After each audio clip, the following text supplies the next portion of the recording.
सुप्रभात मित्रांनो, कसे आहात? मजेत ना? सर्वप्रथम तुम्हाला दीपावलीच्या हार्दिक शुभेच्छा. कशी चालली आहे मग दिवाळी? फराळ वगैरे झाला की नाही? फराळ तर झालाच असेल. फराळ खाताय की नाही मग? सकाळी नाश्त्याला फराळ, दुपारी जेवणात फराळ आणि रात्रीच्या जेवणातही फराळ. फराळ मनसोक्त खाऊन घ्यायचे दिवस आले. लक्ष्मण आणि आज आपण चाललो आहोत लँडस्केप करायला, लँडस्केप पेंटिंग करायला. तर काल मी मित्राला एकावर विचारलं, पनवेल साईडला जाणार होतो पण त्याचं अचानक कॅन्सल झालं म्हणून एकटाच निघालो. एक दिवाळी राईड पण होऊन जाईल आणि एक छोटंसं काम पण होऊन जाईल. आणि तसंच एका मित्राच्या स्टुडिओलाही व्हिजिट करायचं आहे, तर तुम्हाला मी तिथेही घेऊन जाईल. त्याचे पेंटिंग्सही दाखवीन मी तुम्हाला आणि खरंच खूप छान पेंटिंग्स आहेत. ओमकार चव्हाण नाव आहे त्याचं.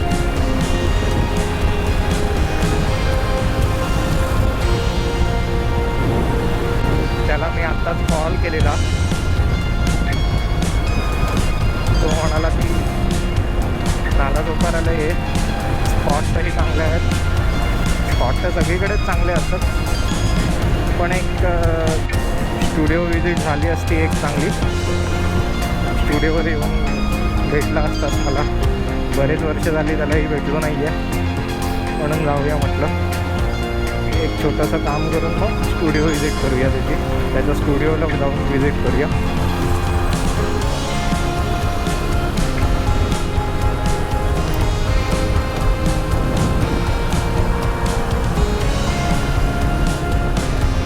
तर ओमकार हा मी जेव्हा वसईला कॉलेजला होतो तेव्हापासूनचा मित्र आहे. म्हणजे फाउंडेशन नंतर जवळजवळ आम्ही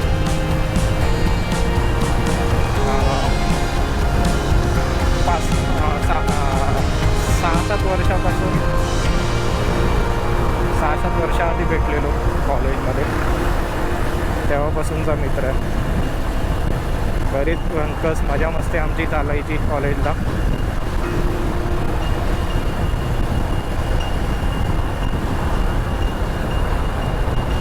आता एक नवीन पेंटिंगचं काम चालू केलं आहे त्याने, म्हणून तो बोलतो आहे की एकदा ये स्टुडिओ व्हिजिट कर. स्टुडिओही बघायला मिळेल तुला.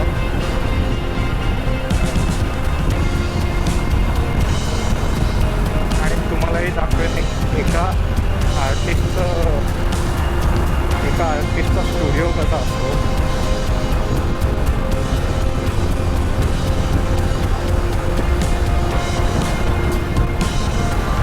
आर्टिस्टचा पेंटिंग करण्यामागे उद्देश काय असतो आणि त्याचे काय थॉट्स असतात ते पण जाणून घेऊया.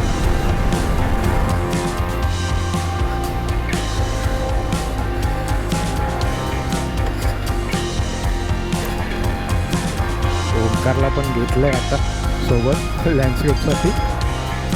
बोललो चालेल जाऊया, लगेच येऊया.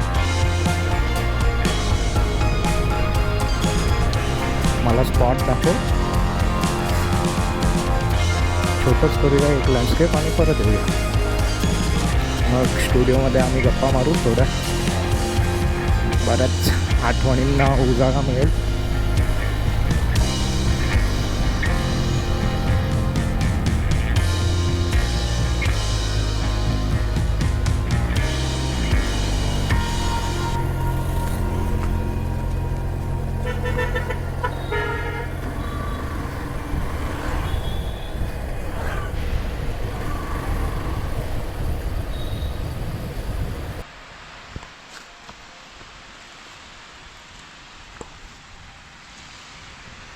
असा हा सेटअप रेडी आहे. आता फक्त कलर काढायचे आणि पेंटिंग चालू करायचं.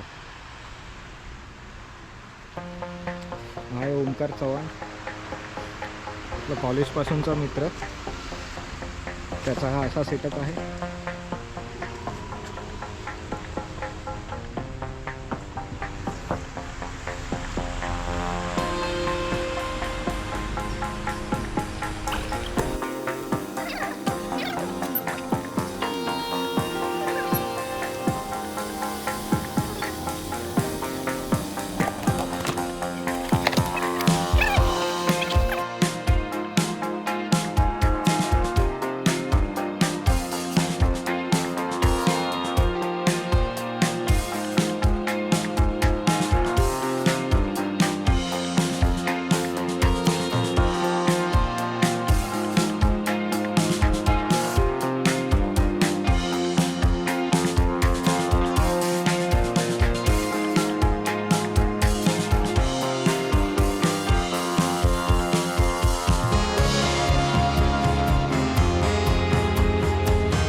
तर आता आपण ओमकारच्या स्टुडिओवर आलो आहे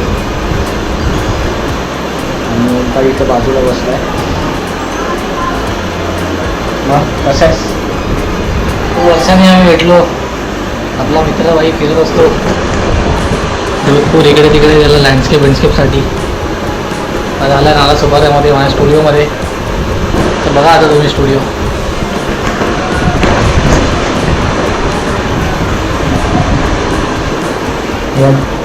हे याचं पेंटिंग झालेलं आहे आणि सध्या ह्या पेंटिंगवर तो काम करतो. हे 2 पेंटिंग आहेत. मी आणि प्रत्येक आम्ही एकत्रच कॉलेजमध्ये होतो. आम्ही फाईन आर्ट कम्प्लीट केलं. नंतर पासआउट झाल्यानंतर आमचे रस्ते वेगवेगळे झाले सगळ्यांचेच. त्यातले सगळ्यांचेच होतात. आम्ही दोघंच कॉन्टॅक्टमध्ये, बाकी 1-2 जण मित्र आहेत कॉन्टॅक्टमध्ये. मी पेंटिंग करतो, आपण पेंटिंग करतो. सध्या ॲज अ ट्रॅव्हलिंग वगैरे यूट्यूब सगळं चालूच असतं.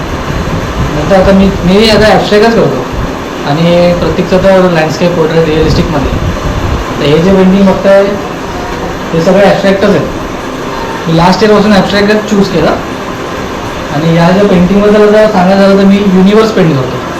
आणि जेव्हा 6-7 स्टँडर्डमध्ये होतं ना तेव्हा सायन्समध्ये होतं ऑर्बिट, युनिवर्स, गॅलेक्सीबद्दल. मग त्याबद्दल तेव्हापासून मला थोडी क्युरिओसिटी आहे युनिवर्सबद्दल. मग मी ते कटआउट्स वगैरे यायचे न्यूजपेपरमध्ये. मग ते साठवायला लागलं, ते वाचायला लागलो. मग अजून मला ती आवड वाढायला लागली. आणि मग कॉलेजमध्ये मग ॲब्स्ट्रॅक्शन असं ॲब्स्ट्रॅक्ट एक तर रिअलिस्टिक होतं आणि ॲब्स्ट्रॅक्ट होतं आणि कंपोजिशन. मग मी ॲब्स्ट्रॅक्ट करायला लागलो कंपोजिशनमध्ये. मग त्याच्यामध्ये मग मी युनिवर्स पेंट करतो. मला जे युनिवर्स माझ्यासाठी जे वाटतं ते हे आहे जे कम्प्लीट झालेलं आहे ते. असं करण्यासारखं भरपूर आहे. आता सुरुवात झाली, पासआउट झाल्यानंतर खरी सुरुवात होते ती ही आहे. एक छोटे छोटे डिटेल बघा तुम्ही त्यातले.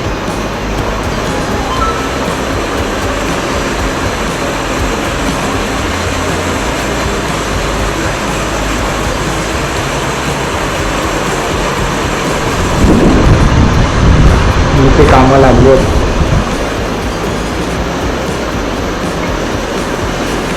या लँडस्केपच्या वेळी मी होतो. हे आपण केलं, हे दोन्ही केलं हे तिथे. दोन्ही तिथे केलेले. आम्ही कॉलेजला असताना 1-2 दिवसासाठी म्हणजे महिन्यातनं 1-2 दिवस तरी बाहेर आउटडोअरसाठी जायचो आणि तिकडेच राहायचो आणि तिथेच पेंटिंग वगैरे करायचो आम्ही. तर तेव्हाही ही कामं केलेली आहेत.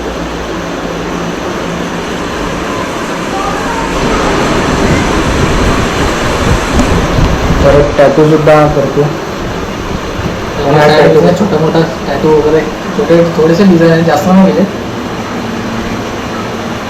आमच्या करिअरची सुरुवात पहिलं लँडस्केप पासआउट झाल्यानंतर सुरुवात झाली आहे. आता कळतं किती स्ट्रगल आहे. काय आहे, किती घासावी लागते पेंटिंगमध्ये किंवा अजून कुठल्या क्षेत्रात गेलो तरी. त्या मार्केटमध्ये आपण बाहेर होतो तेव्हा कळतं आपल्याला आपली काय म्हणतो किंमत किती आहे. खरी किंमत काय आहे ते नंतरच कळते पासआउट झाल्यावर. जे पण आता हे पेंटिंगमध्ये पेंटिंग आहेत मस्त झालं. मी तर त्यांना सांगितलं पेंटिंग करा कंटिन्यू, तुम्हाला स्वतःचं व्हॉईस सापडेल. मलाही माझा अजून भेटला असं मला वाटत नाही की जे मी करतोय माझं स्वतःचं आहे. इन्स्पिरेशन दिसतं त्याच्यामध्ये काय काय आर्टिस्ट लोकांचं तुम्हाला दिसेल, पण आता सुरुवात झाली त्यामुळे होईल हळूहळू. काही वर्षांनी अजून काहीतरी वेगळं दिसेल तुम्हाला. नक्कीच दिसायला पाहिजे जाणं. पण गव्हर्नमेंट जे करतो त्यापेक्षा थोडं वेगळंच झालं. आधीचे खूप वेगळं करायचं. हे मस्त वाटतं. कलर कॉम्बिनेशन म्हणजे कलर स्कीम वगैरे मस्त आहे. हे केलं तर एक थिअरी असते की गॅलेक्सी कशी निर्माण झाली किंवा युनिवर्स. तर ते होतं की दोन जे मोठे ग्रह होते, मोठे स्टार्स, त्याच्यावर एकमेकांना आदळले, तर त्यातून जे काय स्फोट झाला त्यातून छोटे छोटे त्यातले आपली गॅलेक्सी निर्माण झाली. जसे पृथ्वी किंवा सन असेल किंवा व्हीनस जे पण असेल आपल्या गॅलेक्सीमधले, ते त्या कोलेजनमधून झाले. तर ते त्या रिलेटेड ते पेंटिंग आहे. त्यात असं दाखवलं आहे की ते दोन ग्रह आपटलेत आणि ते त्या वेगळे वेगळे त्याचे तुकडे झाले.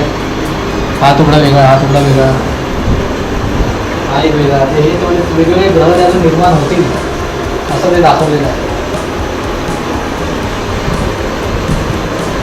ते मला जे आहे ते ब्लॅक होलच्या रिलेटेड आहे. पेंटिंग कशी वाटली ती खरंच कमेंट करून सांगा तुम्ही. आणि like share subscribe like share आणि सबस्क्राईब करायला विसरू नका. नाही बोलून 3-4 वर्षांनी भेट झाली आमची.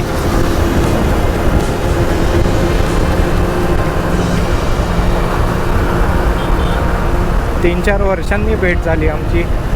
तर त्याच्या पेंटिंग्स आणि त्याच्या थॉट्सबद्दल ऐकून तुम्हाला कसं वाटलं ते खरंच सांगा मला. आणि मी तर त्याचं काम बघतच आलो आहे खूप आधीपासून.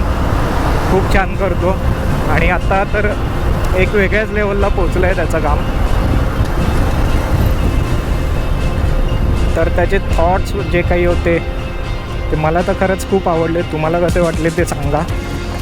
आणि आता वेळ आली आहे तुमचा निरोप घ्यायची.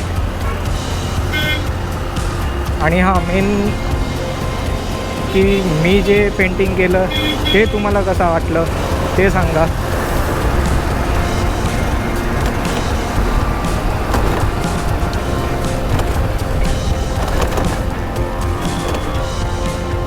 बाईक राईड आणि पेंटिंग, एक स्पॉट बघून तिथे थांबून पेंटिंग करण्याचा हा माझा प्रयत्न तुम्हाला कसा वाटला ते नक्की सांगा.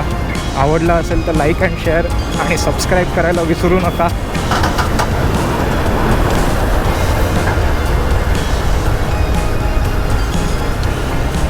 आणि आता वेळ आली आहे तुमचा निरोप घ्यायची.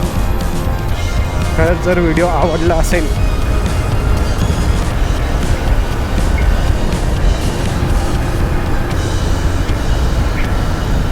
तर खरंच नक्की सांगा.